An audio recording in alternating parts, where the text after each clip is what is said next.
नमस्कार, मैं हूं संतोष पांडे। आप देख रहे हैं पांडे जी हर जगह। आज पांडे जी के स्टूडियो में बहुत दिनों बाद ये एक दिन मिले थे विश्वकर्मा पूजा के दिन, और उसके बाद आज दूसरा दिन फिर ये मिल गए। और ये गए थे 1-1.5 महीने के लिए ये गांव, जिसमें कि रक्षाबंधन भी निकल गया, 15 अगस्त निकल गया, और सारे जो त्योहार थे 4-5 सब निकल गए। तो जन्माष्टमी भी उसी में था। तो इनसे पूछते ये हैं कि 1-1.5 महीने में इन्होंने क्या क्या अनुभव किया है, और आज उसी विषय पे चर्चा करते हैं। क्योंकि 1-1.5 महीना ये गांव में बिता के आए हैं, और जितने त्योहार थे सब त्योहार ये बिता के आए हैं। और अभी चल रहा पितृपक्ष, जिसको गरु दिन कहा जाता है।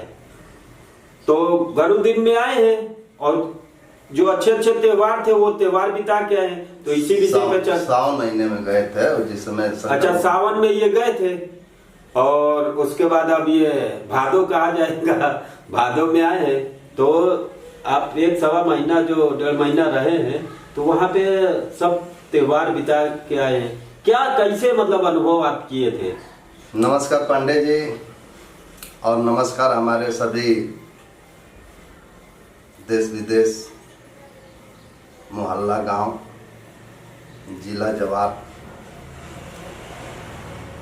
जो जिस स्थिति परिस्थिति में जहां भी है, जैसे भी है, सबको मेरा प्रणाम है।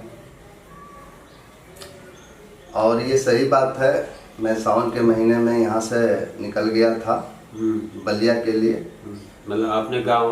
अपने गांव जी, मेरा गांव बलिया ही है। हम लोग तो यहाँ कमाने खाने के लिए आए हैं, अपने रोजी रोजगार के लिए आए हैं। तो उस समय से मैं अनुभव कर रहा हूँ, अभी तक करते आ रहा हूँ। और वही सब आप पूछे भी हैं कि आप गए, और इस बीच में जो है ये सावन का महीना भी उधर चल रहा था। उसके बाद जो है धीरे धीरे 15 अगस्त भी आ गया, वो भी जो है रक्षाबंधन आया, रक्षाबंधन भी हो गया, 15 अगस्त आया। हाँ, तो ये सारी चीजें आई, हमारे सामने आया, हमने देखा, उसमें सम्मिलित रहा जगह जगह।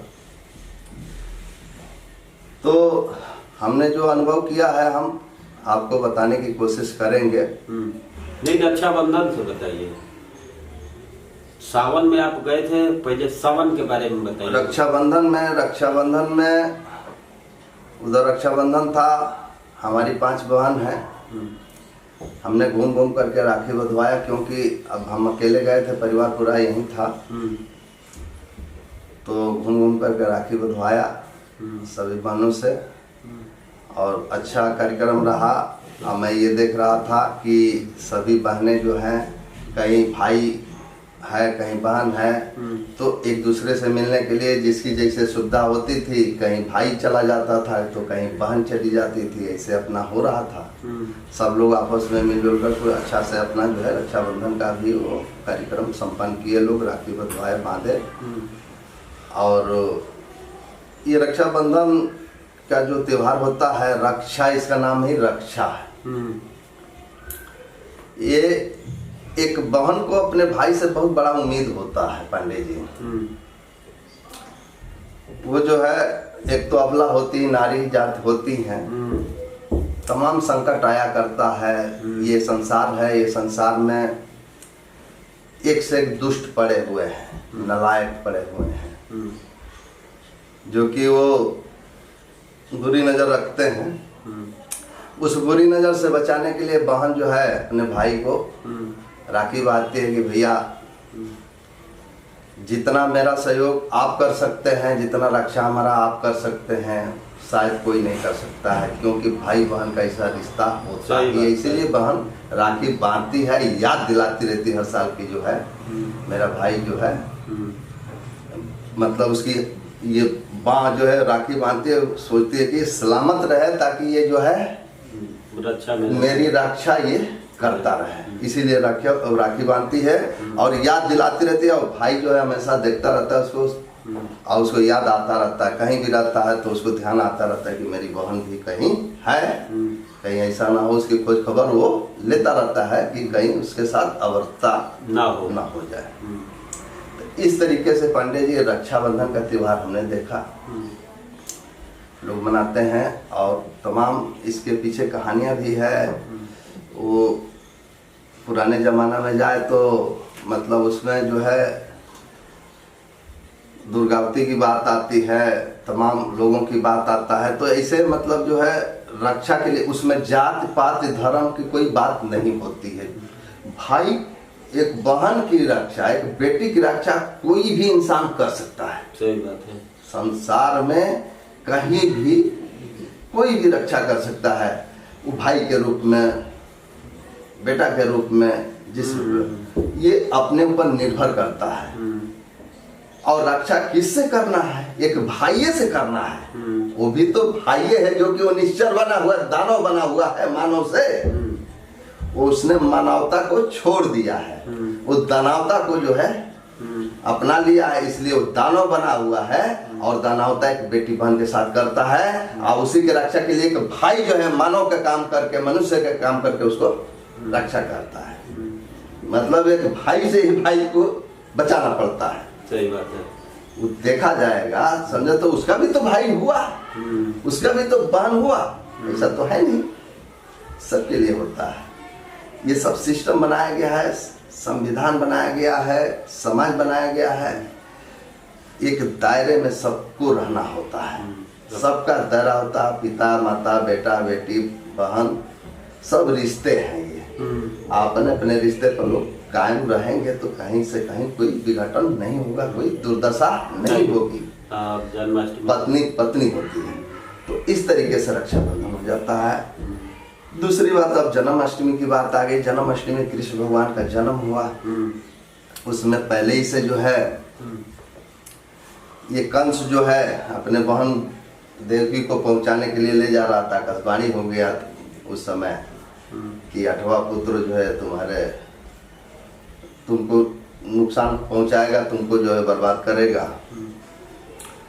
अब उसको भी ये चीज जो है सताने लगा कि ये तो बहन हमारी जा रही है, वो विदा करके, वो शादी करके वो भेज रहा है। और उसी दिन से उसको टेंशन हो गया, चिंता हो गई। बताने वाला ये भी बता दिया कि इसका जब संतान पैदा होगी तो 8वां पुत्र तुम्हारे जो है तुम्हारी घातक होगा, तुम्ही को नुकसान पहुंचाएगा, तुम्ही को मारेगा, खत्म करेगा।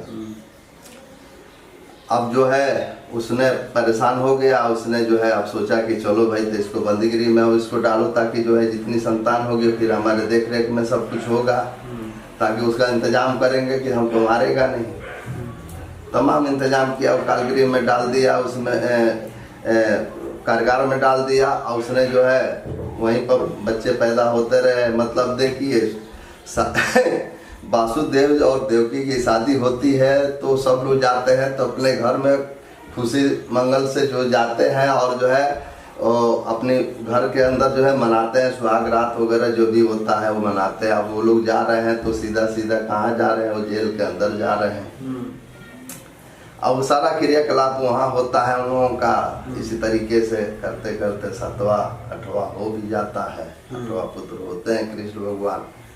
अब उनको जो है बचाना था, उनको देखना था, वो जितने मिलता था वो सब मारते जाता था, खत्म करते जाता था कि न रहेगी, न बांस न बाजेगी बंसुरी। अब उसने सोचा कि अब उसमें भी आ गया कि मतलब 8वां पुत्र कौन हो सकता है, उसमें किसी ने और घुमा दिया उसको। घुमाने वाले की कमी नहीं है संसार के अंदर, भटकाने वाले की कमी नहीं है। वो एक और रचना रच दिया कि भैया 8वां पुत्र किसको मानते हो, इस तरह गोलाई में खींच करके 1 number 2 number 3 number 4 number 8 number डाल दिए। तो 8वां पुत्र कोई नहीं हो सकता है। तो 8वां पुत्र अब जैसे पैदा होते जा रहे हैं तो उस हिसाब से 8वां हो गया। और 8वां में 8 पुत्र पैदा हो गए तो 8वां में कौन मारेगा, कब मारेगा? 8 पुत्र मान लीजिए अभी पैदा हो गया, तो 8 पुत्र में कौन 8वां है जो कि मारने वाला है? अब गिना जाएगा तो 8 बच्चे अगर हो जाए किसी का तो 8वां पुत्र मारेगा। तो 8वां तो किधरों से गिनेंगे तो 8वां कोई ना कोई तो पड़ेगा ही, कहीं से भी शुरुआत करेंगे, खड़ा करेंगे। अब सीरियल नंबर से ही देखेंगे तो सीरियल नंबर से वो मारना ही शुरू कर दिया। तो इस तरीके से करते करते जो है उसका भी जो है स्थिति ऐसी आ गई एक दिन कि कृष्ण के हाथों जो है उनको कृष्ण भगवान को बचाया गया, यशोदा जी के पास नंद जी के यहाँ ले जाया गया, कैसे कैसे वासुदेव जी ने उनको बचाया, उनका भी अंत हो गया। इस तरीके से जन्माष्टमी का भी मतलब वो हो गया। अब उसमें और क्या था? 15 अगस्त 15 अगस्त ये जो है स्वतंत्रता दिवस हम लोग भारत का, ये जो है स्वतंत्र, जब हम लोग देश गुलाम था अंग्रेजों का, जब आज़ाद हुआ काफ़ी लड़ाइयाँ लड़ी गई, काफ़ी हमारे देश के नौजवान, कितने लोगों की फांसी हो गई, कितने लोग कैसे कैसे बहुत सारा चीज़ हुआ, जो कि वो लोग देश के लिए लड़ते थे। वो अपने घर परिवार के लिए, शादी, अपने बीवी बच्चे के लिए नहीं परेशान थे, उसको सोचते ही नहीं थे। अगर वो सोचते होते तो फिर देश को आज़ाद न करा पाते और देश की बात न कर पाते। वो भी सोचते रहते कि मैं शादी कर लूँ, मैं ये कर लूँ, मैं वो कर लूँ, मेरा बीवी बच्चा पढ़ाऊँ लिखाऊँ, नौकरी चाकरी लगे, अपना सुख शांति हमारा उसमें है। लेकिन उनको शांति नहीं मिल रही थी। कुछ लोग ऐसे थे और वो लोग ऐसे सोच के होते हैं कि वो पूरे देश के बारे में सोचते हैं, पूरे देश को देखते रहते हैं कि क्या हो रहा है, ये जो हमारे देश के साथ क्या हो रहा है, और पूरे देश को अपने माता पिता भाई परिवार बंधु बेटा बेटी परिवार समझ लेते हैं। वो मानते हैं कि पूरा देश ये सुरक्षित रहेगा तो मतलब हमारा सुकून है, शांति है। और उसी में है कि कोई परिवार के बारे में सोचता है, कोई जो है जिला के बारे में सोचता है। सबको पद अलग अलग दिया गया है, तो सबको बनाया गया है सिस्टम देखने के लिए, लेकिन वो लोग देख नहीं पाते हैं। लेकिन ये लोग जो देशभक्त थे, ये इनको कोई पद कुछ नहीं दिया गया था, ये अपने मर्जी से कर रहे थे। ये देख रहे थे कि हमारा देश जो है गुलाम है अंग्रेजों का, हम कैसे आज़ादी मिले हमको, और जो है हम लोग स्वतंत्र हो में ताकि हम लोग अपने मर्जी से अपने कार्यक्रम को करें। वो तो उसके अनुसार से सारा चीज करना पड़ता था, देखना पड़ता था ना, सोचना पड़ता था कि क्या करवा रहा है, कैसे चला रहा है, उसके हिसाब से। और ये हुआ कि जब स्वतंत्र हो जाएगा तो हम लोग अपने मर्जी के अनुसार जिएंगे, रहेंगे, खाएंगे, पिएंगे, पहनेंगे, आज़ादी के साथ जो है अपने खेती गृहस्थी नौकरी जो भी कुछ करना है सारा चीज हम लोग करेंगे। तो इसके लिए उन लोगों ने पूरी जीवन जो है उसने खपा दिया। और जो है यहीं तक नहीं, वो लोग फांसी पर भी झूल गए। इस तरीके से करते करते फांसी पर झूल गए और जो है देश को आज़ादी मिल गई। ये तो पंडित जी इस तरीके से हमने ये 1 महीने के अंदर में अनुभव किया है। चलिए ठीक है, फिर अगले वीडियो में मिलेंगे। तब तक के लिए नमस्कार। मेरे चैनल को लाइक करिए, सब्सक्राइब करिए और ज्यादा से ज्यादा शेयर करिए।